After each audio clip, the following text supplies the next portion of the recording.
Fala galera, paz do Senhor, tudo bom com vocês? Que a presença de Deus esteja na sua vida, amém? Esteja no seu coração, na sua família. Que a presença do Deus Todo-Poderoso possa entrar na sua casa agora. Se tiver alguém dodói aí na sua família, que possa ser curado, possa ser liberto de todo mal, em nome de Jesus Cristo, amém? Se você não é inscrito no nosso canal, eu sou o Zeca, do canal Zeca Lili Fantoche, amém? Se você não é inscrito, se inscreve, deixa seu joinha, deixa o seu like, compartilha, nos ajuda a manter o canal.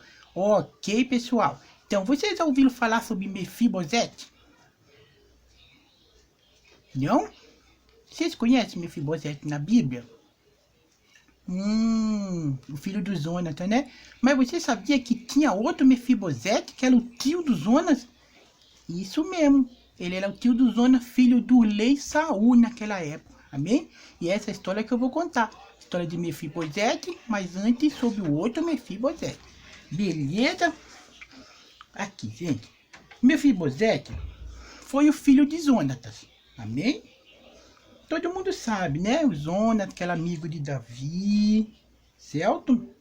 Mefibosete é muito lembrado em vários sermões, várias pregações, as pessoas sempre pegam sobre ele. Mas nem sempre sua história é contada conforme a narrativa correta da Bíblia. Antes de se falar sobre quem foi Mefibosete, também preciso saber que a Bíblia cita outro Mefibosete com esse nome, esse mesmo nome, amém? Ambos pertencem à casa de Saul, o quais conheceremos já, amém? Mas antes quero falar para você o que significa o nome Mefibosete. Alguém sabe me dizer o que significa Mefibosete? Amém? O nome Mefibosete, ou Zete, originalmente pode ter o seguinte significado. Pode ser Baal advogado, Eloi de Baal, Baal contende, aquele que luta com Baal ou aquele que despedaça a Baal. Tem esse significado. E deve ter outros também, né, irmão? Deve ter outros nomes. Amém? Vamos falar agora sobre Mefibosete, o filho de Saul. Amém? Esse é o Mefibosete menos conhecido. Ele era o filho de Saul com Lispa, a concubina, a empregada dele, sabe? Ele teve um filho com ela. Ele foi um dos indivíduos entregues por Davi aos Gibeonitas. Amém? É tipo assim, gente, quando um rei assumia, os outros, o que perdia era morto e essas coisas, a família tinha que ser destruída também, para não sobrar ninguém, para quando o outro rei assumir com a família dele. E muitos faziam isso. Matava a outra família do rei para ninguém assumir, para não ficar ninguém vivo. Que olhou, né? Mas Davi deixou alguns vivos, amém? Mas ele tinha que entregar também. E ele entregou aos Gibeonitas esses filhos. Tipo assim. O rei mandou buscar Armone, Mefibosete, 2 filhos de Lispa, lembra a concubina? Filha de Aia, que ela teve com Saul. E os 5 filhos da filha de Saul, que se chamava Melabe, que ela teve com Adriel, filho de Barzilai, de Meolá. Meu Deus, que nomes esquisitos, né? Muito esquisito. Ele os entregou aos Gibeonitas. Então Davi mandou buscar esse pessoal aí, que eram os parentes, e sacrificou eles, né? Que triste, né, gente? Sacrificar. Que isso, né? Era só conversar. Vai pro seu cantinho lá e eu vou dominar aqui. Mas é antigamente. Agora isso não tem mais. Graças a Deus. Amém? Agora vamos contar a história do Mefibosete, o filho de Jonatas. Amém? Esse é o Mefibosete mais conhecido da Bíblia. Ele era o filho de Jonatas, neto de Saul. E, evidentemente, sobrinho do outro Mefibosete que eu já falei, né? Sua história é marcada por tragédia, frustrações. Mefibosete, para você ter ideia, irmão, Mefibosete tinha apenas 5 anos de idade quando seu pai e seu avô morreram em batalha. Amém? Quando Mefibosete tinha 5 anos, e 5 anos de idade, a pessoa já entende, né? Já identifica, já sabe quem é o vovô, a vovó, a mamãe, o papai. A pessoa já tem uma identidade dela, né, gente? Então ele já sabia, já. Então ele sofreu muito, Mefibosete. amém? E o avô dele, o Saul, e o papai dele, o Jonathan, foram mortos em batalha. Quando a ama, que era a babá dele, ela ama naquela época. Hoje isso é babá, que significa aquelas pessoas que cuidam das crianças, sabe? Você deve conhecer alguma babá que cuida, que gosta de cuidar de criança. Tudo babá. Quando sua babá recebeu a notícia sobre as mortes do pai e do avô do menino, tentou fugir e apressadamente com ele. Mas ela acabou deixando o menino cair de seus braços, fazendo com que Mefibosete ficasse aleijado dos 2 pés, amém? Aí ninguém sabe se ele caiu com os pés, ninguém sabe se ele caiu e bateu a coluna e não conseguia mais andar. Só sei que ele não conseguia mais andar. Depois desse episódio, Mefibosete foi levado para Lodebar, um lugarzinho lá em Gileade, lá no fundo, onde ninguém gostava de ir. O nome Lodebar, você sabe o que significa? Sabe? Não? Lodebar literalmente significa coisa de nada ou estela de esquecimento. Ele foi morar na tela do esquecimento, coitado, né, irmão? Alisado da perna, não conseguia andar, com 5 anos, sem um vovô, sem uma mãe, sem um papai, e ainda foi morar no lugar que não conhecia, amém? Em Lodebar, Magi, filho de Amiel, se encarregou de cuidar de Mefibosete, amém? Lá ele foi cuidado por outra pessoa. Mais tarde, Mefibosete também teve um filho chamado Mica, sabia? Apesar dele ser deficiente, ele teve um filho, ele com certeza teve uma esposa. Acho que ele era bonitão, né? Porque falaram que o Saul era bonito, o Jonathan era bonito. O pessoal daquela época era bonito, né? Amém? E ele teve um filho, amém? E o filho dele se chamava Mica.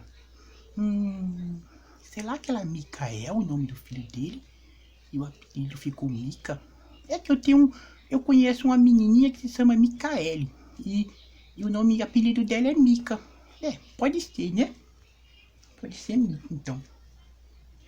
A história de Mefibosete realmente ganha destaque quando Davi, já estabelecido como rei de Israel, se lembrou de sua amizade com Jonathan, sabe?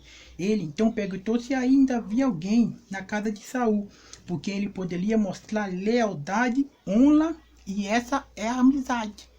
Ele queria mostrar lealdade e honra a essa amizade. Lembra que eles fizeram um pacto lá no comecinho? Isso aí é outra história, beleza?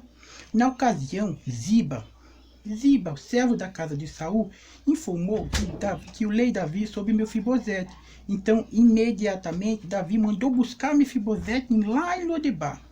Ele entregou ao filho de Jonathan as propriedades de Saul, permitindo que ele sentasse diariamente na mesa do rei. Davi também ordenou que Ziba fosse seu servo, amém? Então, Davi chamou Ziba e falou assim, Ziba, você vai cuidar do Mefibosete, ele vai ter tudo, as propriedades dele, e você vai ajudar ele a cuidar das coisas dele. Amém? O Ziba e toda a família dele. Amém? Ainda no livro de Samuel, temos os relatos da traição do Ziba. Acredita que o Ziba ainda traiu o Mefibosete? No tempo da revolta de Absalão, naquela ocasião, Davi havia fugido de Absalão, lembra? E Ziba foi ao seu encontro, levando provisões necessárias para aquele momento difícil. No entanto, Ziba também se aproveitou para acusar falsamente Mefibosete. Ele disse a Davi que o neto de Saul estava cobiçando lenho. Amém? Ele mentiu, inventou essa conversa. No princípio, Davi acreditou na mentira de Ziba e deu a ele tudo que pertencia a Mefibosete. Mais tarde, quando Davi retornou depois da morte de Absalão, Mefibosete tratou de ir ao encontro dele para se defender e provar sua inocência. Amém? Ao chegar à presença de Davi, Mefibosete foi questionado, né? Porque ele tinha feito isso e aquilo. Então ele teve a oportunidade de relatar a traição de Ziba. Mefibosete contou que havia pedido para Ziba que selasse um juramento para que ele pudesse viajar ao encontro de Davi. Amém? Ziba queria ver Davi. Porém, Ziba deixou para lá atrás, arquitetou um plano para acusar a traição. Amém? O Ziba aproveitou que o Mefibosete lá doente das pernas, não podia andar direito. Aí ele arquitetou tudo, armou um plano, foi na frente, armou um plano, inventou uma mentira. Durante o período em que Davi precisou fugir de Absalão, Mefibosete se lamentou por ele profundamente, conforme o costume da época. Isso significa que ele ficou sem lavar os pés, não lavou as roupas e nem apalou sua barba. Essa foi uma atitude clara de fidelidade ao rei Davi, mostrando que em nenhum momento ele queria o mal de Davi. Ele era contra o Davi. Ele era a favor do Absalão. Amém?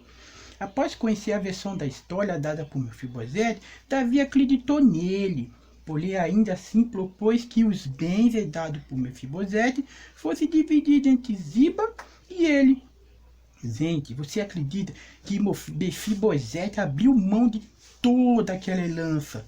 Ele deixou com que Ziba ficasse com todos os seus bens e mostrou que sua preocupação estava concentrada apenas no bem-estar de Davi. Ele queria estar do lado de Davi, gente. Ele não estava nem aí por quem tinha ganhado, para ouro, para o terreno, para a terra. Ele queria ficar, era do lado de Davi. Amém? Tem um diálogo que Davi, lá no capítulo 19 do livro de Samuel, amém? Que ele fala assim, ó. Olhei, meu senhor, eu teu... Mefibosete falei. Olhei, meu senhor, eu, teu servo, sendo aleijado, mandei selar o meu jumento para montá-lo e acompanhar o rei, mas o meu servo me enganou. Ele falou mal de mim ao rei, meu senhor. Tu és como um anjo de Deus. Faz o que achales melhor comigo. Todos os descendentes do meu avô nada merecia do meu senhor rei, senão a morte. Entretanto, desde a teu servo, o lugar entre os que comem a tua mesa. Que direito tenho eu? Pois de ti pedi qualquer outro favor. Amém? Então ele falou, que direito eu tenho de te pedir favor para você, Davi? Você está me dando tudo, Zaca. E todo o seu lado é uma honra. Os relatos sobre Mefibosete terminam no episódio em que membros da casa de Saul foram executados pelos ebionitas. Lembra lá no começo? Naquela ocasião, Davi o poupou de ser morto, juntamente com o pessoal que foi morto, incluindo seu tio, que também se chamava Mefibosete. Lembra do Mefibosete que eu falei, que é menos importante? E Davi poupou algumas pessoas, inclusive o Mefibosete Júnior, que era o Mefibosetezinho, eu acho, né? Os sermões sobre Mefibosete, amém? Apesar da história de Mefibosete ser muito utilizada em pregações, em canções, poucas vezes essa história é contada corretamente. Normalmente, a parte da história descrita entre os capítulos 16 e 19 jamais é lembrada pelos pregadores e compositores.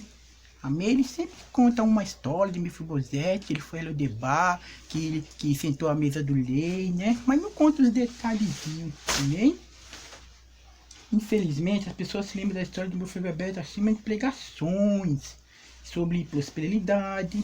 É fácil pregar sobre um homem aleijado que foi tirado de um lugar que esquecimento para receber uma herança leal.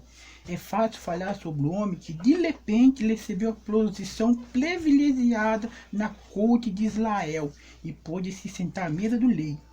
Difícil parece ser pregar sobre o mesmo homem aleijado que, tendo sido traído pelo seu servo, mesmo sendo inocente, se viu obrigado, sabe, a dividir sua herança com o servo traidor. Mais difícil ainda é pregar sobre sua atitude abnegada. Ele abriu mão de todos os seus bens, de tudo que ele tinha, de tudo que ele ganhou das suas terras, seus bens materiais, e não se importou com seu inimigo pessoal ficasse com tudo. Amém? Você vê que o Ziba traiu ele, inventou um monte de conversa. Ele poderia falar, ó, Davi, ele mentiu para mim, agora pega ele e acaba com ele. Não, ele falou, não, pode dar tudo para ele. O importante para mim é sentar com você, Davi, é estar do seu lado e participar da mesa com você. Amém? Na história de Mefibosete, nos traz importante lição, gente. Mas o foco dessa história não é sobre a prosperidade, mas sim sobre o caráter de um homem, que apesar das tragédias e dificuldades, permaneceu fiel aos seus princípios. Para ele, o que importava não era a riqueza pessoal, mas sim de ter sido escolhido para sentar na mesa junto com o rei. Amém? O importante, gente, nessa vida é sentar junto com o rei. O resto é resto. Amém? Que nós possamos estar preparados, que possamos estar nos preparando para sentar junto com o nosso Rei Jesus um dia, em nome de Jesus. Amém? Espero que vocês gostaram dessa historinha, gente. É grande história, viu? Isso eu estudei muito, ela procurei e espero que vocês gostem. Amém? Deixe seu joinha, deixe seu comentário e continue curtindo. Até a próxima, se Deus quiser. E curta o nosso canal, Zé Kirili Fantoche. Tchau, pessoal. Fica com Deus.